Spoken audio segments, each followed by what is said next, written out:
Venho, senhora presidente, de uma reunião com o ministro da Agricultura, onde tratamos rapidamente das crises que sofrem os setores produtivos de proteína animal, principalmente o setor de suinocultura e o setor da avicultura, que agora também passa por uma dificuldade muito eminente, principalmente pelo aumento do preço do milho e da soja, que são a base da alimentação de aves e suínos. Mas estamos buscando uma solução para isso, inclusive lá estava o Nelson Barbosa, secretário executivo do Ministério da Fazenda, e acredito que ainda essa semana o Brasil ouvirá notícias positivas do governo brasileiro sobre este problema. Mas eu venho à tribuna, senhora presidente do Senado Federal, para retomar o assunto democracia e eleições. Hoje pretendo tratar de uma questão extremamente delicada e importante para o processo eleitoral, qual seja o uso inadequado da máquina pública no processo eleitoral. O governo do presidente Fernando Henrique Cardoso promoveu, entre outras ações, duas mudanças expressivas no ordenamento jurídico brasileiro, que transformou a gestão pública e o processo eleitoral. A Lei 9.504, que é de 97, a Lei da Responsabilidade Fiscal, que é a Lei Complementar 101 de 2000, e a emenda da reeleição, alterando o dispositivo do parágrafo 6º do artigo 14 da Constituição Federal.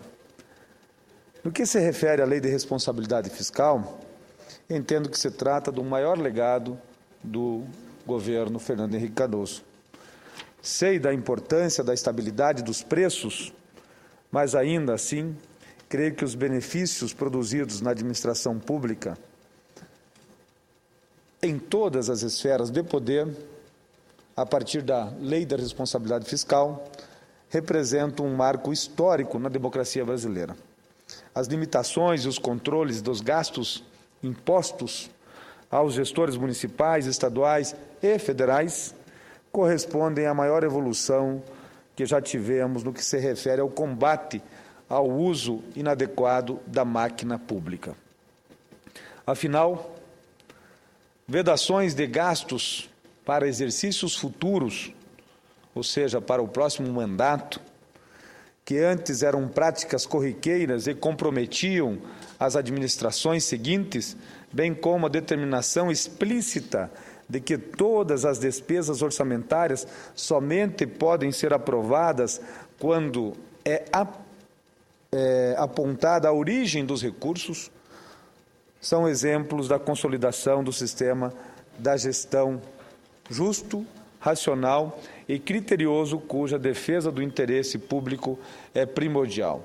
Ou seja, no ano das eleições, não pode a administração pública, cujo seu mandato esteja em disputa, o administrador público promover despesa nova sem que deixe necessariamente o equivalente em caixa até o último dia do seu mandato ou pague integralmente dentro do mandato. É isso que manda a Lei de Responsabilidade Fiscal. É inevitável, portanto, reconhecer que a Lei de Responsabilidade Fiscal, que no ano passado comemorou 10 anos de vigência, transformou as práticas de gestão pública do Brasil de forma positiva e reduziu as possibilidades do mau uso ou do uso da máquina em favor do processo eleitoral. Por isso, posso afirmar sem receio que hoje a LRF, Lei da Responsabilidade Fiscal, é uma unanimidade nacional. A emenda da reeleição, por sua vez, igualmente aprovada no decorrer do governo Fernando Henrique Cardoso, e que também representou um marco histórico em nosso ordenamento jurídico, não goza da mesma unanimidade da Lei de Responsabilidade Fiscal. Aliás, por muitos tem sido vista como a prática que incentiva o uso inadequado da máquina pública, sobretudo nas eleições municipais, nos locais mais ermos, cujo poder da fiscalização eleitoral é praticamente inexpressivo. Sem entrar no mérito, senhor presidente, sobra a forma como foi aprovada a emenda constitucional número 16 de 1997, tampouco sobre sua vigência imediata. Reconheço que, embora muitos países adotem a possibilidade de reeleição de seus gestores públicos, os efeitos dessa prática em muitos municípios do país e até em alguns estados não têm se mostrado positivos para a nossa democracia. Na verdade, nos locais cuja presença do poder público para fiscalizar as campanhas é menor, temos vistos, a partir da reeleição, as piores práticas administrativas. Certamente por isso, muitos daqueles que à época defendiam e defenderam a emenda à reeleição, hoje, depois de 15 anos de sua vigência, mudaram suas posições e agora querem a extinção dessa prática no nosso processo eleitoral.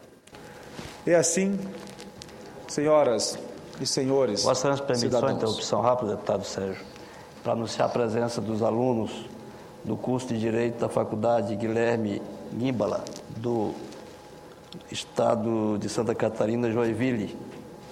Sejam bem-vindos, é um prazer recebê-los aqui. Desculpe interrompê-lo, mas... Pois não, senhor presidente Tomás. E assim, senhoras e senhores, caros alunos,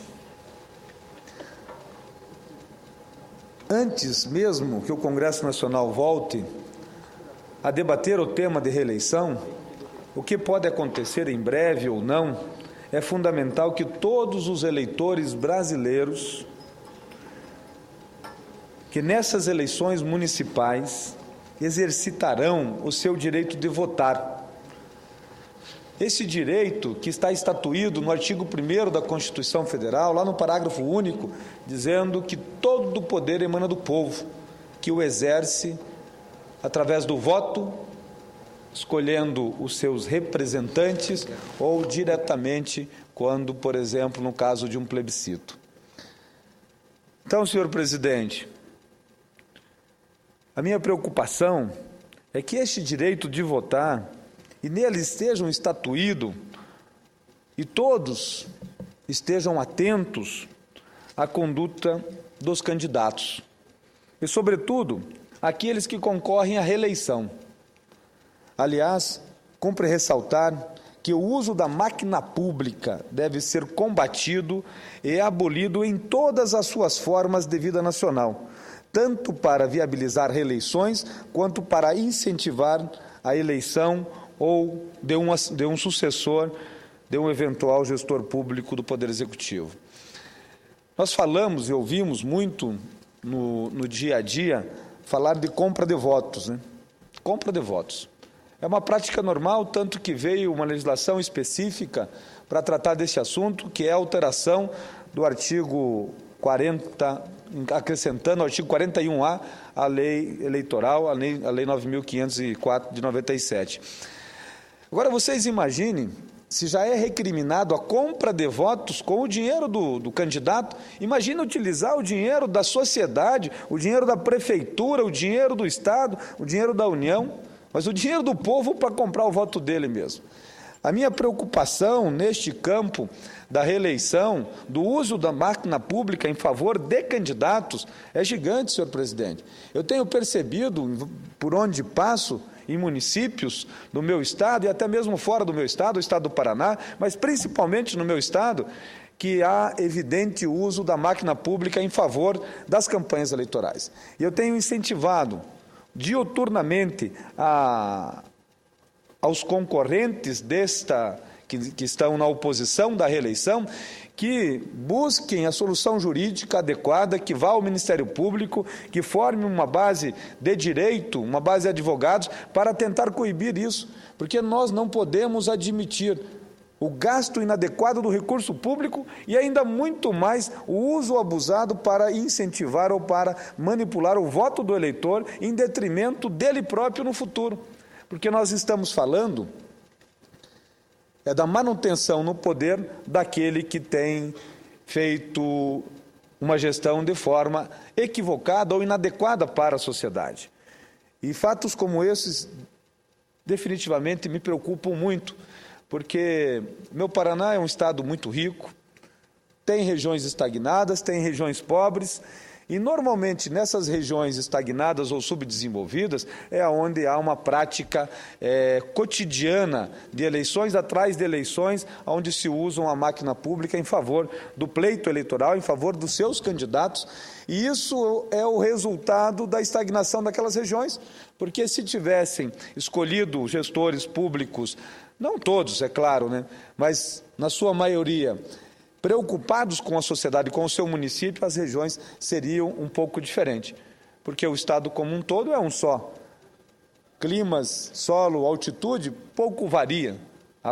As variações são poucas. Então, o que falta? A lei estadual ela é para o estado todo, a lei nacional atinge o estado do Paraná como um todo. Então, o problema, na verdade, são as gestões públicas dentro das prefeituras que são em detrimento. É fato, nós estamos acostumados a ver no Paraná municípios que são lindeiros, que fazem divisas, fazem fronteiras, que têm uma realidade totalmente diferente da outra. Mas é fruto de gestão administrativa municipal, e está na hora do eleitor olhar isso, começar a perceber isso no seu município e ver que aquele município está passando por um momento de estagnação que não acompanha o crescimento do estado do Paraná e não acompanha o crescimento do Brasil, que chegou à 6ª maior economia. E pesquisas, senhor presidente, têm dito, principalmente no meu estado, em municípios do meu estado, que o cidadão, ele vê que a sua vida melhorou nesses últimos anos por conta da sua ação própria, não por conta de uma intervenção de uma prefeitura municipal ou de um prefeito municipal. Isso é muito claro, lógico, repito, tem-se as exceções. Então, senhor presidente, são várias as formas do mau uso dos recursos públicos por gestores. E assim é imperioso que estejamos sempre atentos e vigilantes para os compromissos assumidos ao longo de uma campanha e a condução dos mandatos vitoriosos. Por exemplo, senhoras e senhores, caros telespectadores, cidadãos e cidadãs deste país, qual foi a proposta de governo do seu candidato a prefeito lá em 2008? Ele cumpriu? Era utópica? Era simplesmente eleitoreira? Como está o seu município hoje em relação a 4 anos atrás?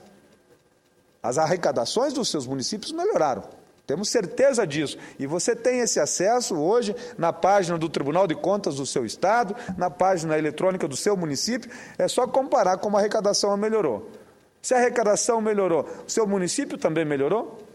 Vamos analisar isso, porque este é um momento importante e eu chamo essa responsabilidade, porque nós não podemos perder a oportunidade de escolher os bons gestores, olhar o currículo dos nossos candidatos, olhar as propostas dos nossos candidatos, se são coerentes, se não são absurdas, se são palpáveis, e olhar o passado e o presente dessas pessoas que colocaram os seus nomes para disputar as eleições nas câmaras de vereadores e também as prefeituras municipais. Olhar o histórico desse cidadão, qual é a sua postura? Qual a história que ele tem com este município? Qual o comprometimento que ele tem com a sua cidade, com o campo e com a cidade? Então, senhor presidente, mesmo sabendo que a lei de responsabilidade fiscal coíbe várias práticas eleitorais, ainda é possível verificar decisões e ações de gestores cuja finalidade única é garantir a visibilidade exatamente no momento em que se deflagra o processo eleitoral. Quantos são os exemplos em todo o nosso país que conhecemos de mandatários que realizam suas obras levando em consideração justamente o ano eleitoral? As cidades brasileiras e paranaenses viraram neste momento um canteiro de obras. Estão mexendo nas cidades. Por quê? Para ludibriar o cidadão brasileiro, o eleitor, no sentido de que, para tentar mostrar que este prefeito que aí está durante 4 anos, que quase nada fez nos 3 primeiros anos, reservou-se um fôlego para o último ano, justamente para mostrar que ele é o realizador. E a população, em uma grande parcela, acaba achando. Porque, infelizmente, nós temos memória curta. E o processo eleitoral, ele envolve o cidadão de tal forma que o mês passado, o mês de julho, já não se fala mais no processo da eleição. O mês de agosto, já pouco se lembra da primeira semana. E a partir de agora que começou o horário de rádio e televisão, daqui a 15 dias não vamos mais lembrar do que aconteceu há 15 dias atrás. Imagina se vamos lembrar o que aconteceu há 2, 3 anos atrás, se a nossa cidade estava bonita ou não estava bonita, se as obras estavam sendo realizadas de acordo com a necessidade, se a saúde na nossa cidade era bem atendida, atendia a população, se a educação era de qualidade, se a mobilidade urbana e também o cuidado do campo, das estradas rurais e do atendimento ao produtor rural, quanto ao empresário, ao cidadão como um todo, como é que isso tem sido feito nos nossos municípios?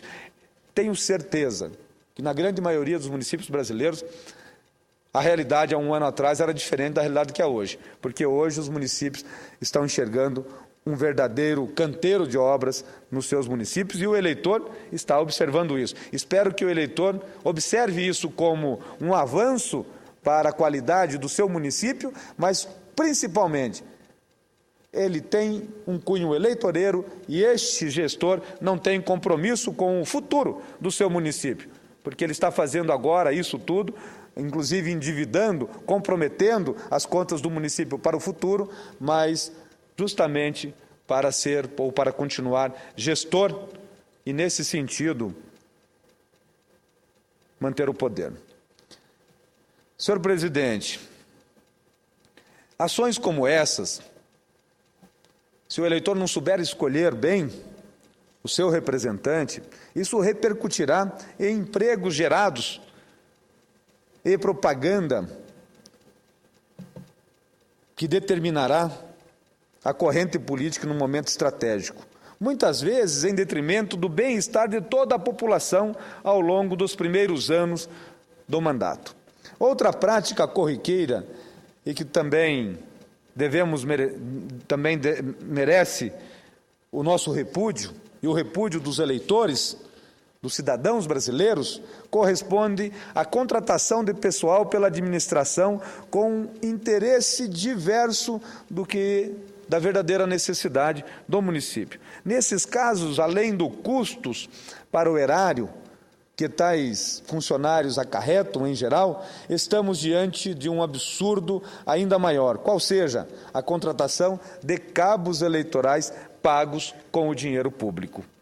A distorção no processo eleitoral se mostra, só voltando um pouquinho no que diz respeito à contratação de funcionários públicos, é livre nomeação e exoneração no período eleitoral dos cargos em comissão.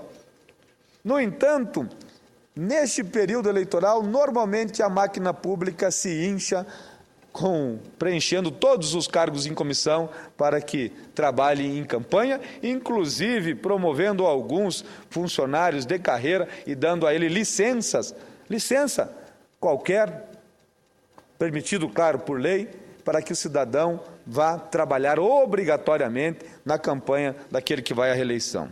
A distorção no processo eleitoral se mostra assim, mais danosa à sociedade, pois os gestores que incorrem desses tipos de delito subvertem-se à função essencial do Estado, que é exatamente atuar em prol do cidadão.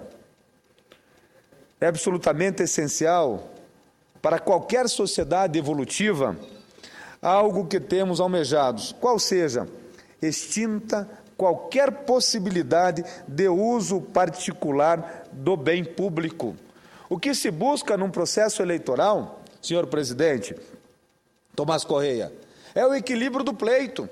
Como é que vai haver equilíbrio do pleito se aquele que está no poder que está apoiando alguém à reeleição ou que está concorrendo à reeleição, meu caro senador Cidinho, do Mato Grosso, como é que aquele que está no pleito, se usa a máquina pública em favor do processo eleitoral, se não estará desequilibrando o pleito em desfavor de um interesse da sociedade? Lógico, eu reconheço que tem centenas, milhares de gestores probos e que atuaram em favor da sua cidade estão indo agora à reeleição. E esses cidadãos merecem a reeleição. Mas nós sabemos também que muitos usaram a máquina pública em proveito próprio e estão respondendo na justiça ou perante a sociedade e estão usando de novo a máquina em favor de um processo eleitoral. Para tanto, senhor presidente, correções no instrumento legal já foram realizadas, como é o caso da Lei de Responsabilidade Fiscal, outras ainda deverão ser produzidas, como pode ser o fim do Instituto da Reeleição. Mas, independentemente dessas mudanças, o que podemos fazer desde já, como cidadãos, é estar sempre vigilantes para a conduta dos atuais gestores das nossas cidades. Temos que avaliar como procederam como mandatários depois de exitosos no processo eleitoral anterior, aferindo se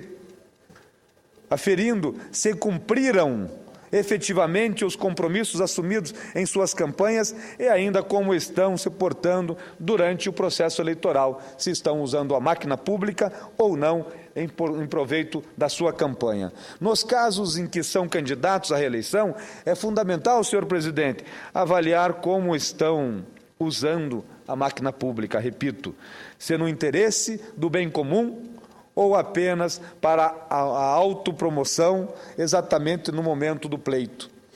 E nos casos em que apoiam alguma candidatura para a sua sucessão, se há algum favorecimento patrocinado com recursos públicos, estes dirigidos a campanhas. Para encerrar, senhor presidente, senhoras e senhores senadores, caros ouvintes da TV Senado, da Rádio Senado, telespectadores da TV Senado, é fundamental que o eleitor saiba que a principal arma que possui para defender os seus interesses comuns é o voto. É o voto. Esta é a arma do eleitor. Se ele vender a sua arma, ele fica desprotegido, não no processo eleitoral, mas por 4 anos na sequência. É assim, senhor presidente. Nós temos que ter todo o cuidado, e ainda é pouco, na hora de utilizarmos esta ferramenta que é o voto.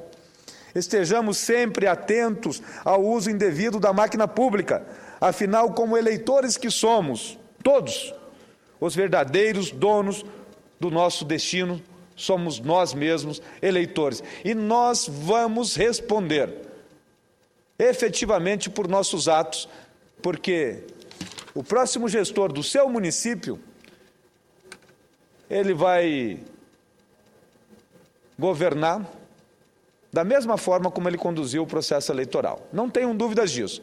Então, portanto, senhor presidente, senhoras e senhores senadores, o voto tem consequência sim, positiva ou negativa. E quem tem a arma e o poder de decidir isso, se quer uma consequência positiva para a sua cidade ou negativa, é o cidadão, é o eleitor, ou seja, somos todos nós. Muito obrigado, uma boa tarde a todos.